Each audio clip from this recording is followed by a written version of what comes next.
Parit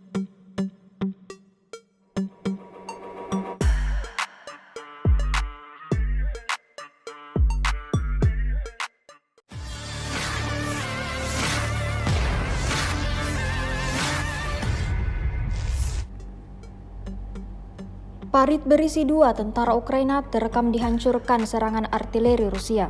Rekamannya beredar di Telegram pada Selasa 23 April 2024. Tentara Ukraina yang tengah mempersiapkan serangan mendadak disambangi serangan artileri. Sebelumnya, pengintaian militer Rusia memata-matai pergerakan pasukan Kiev. Dalam hitungan menit, artileri beraksi tepat sasaran. Akibatnya, pasukan Ukraina di dalam parit dikabarkan tewas.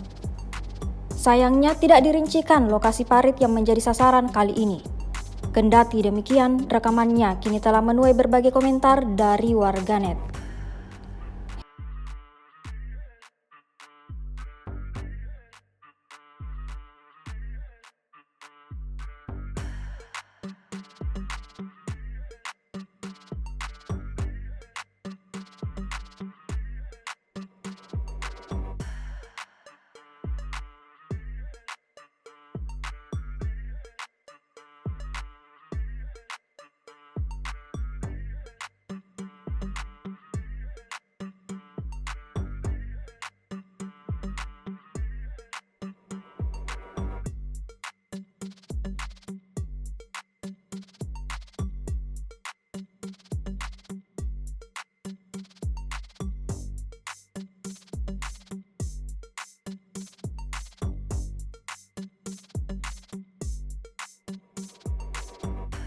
Download Tribun X sekarang, menghadirkan lokal menjadi Indonesia.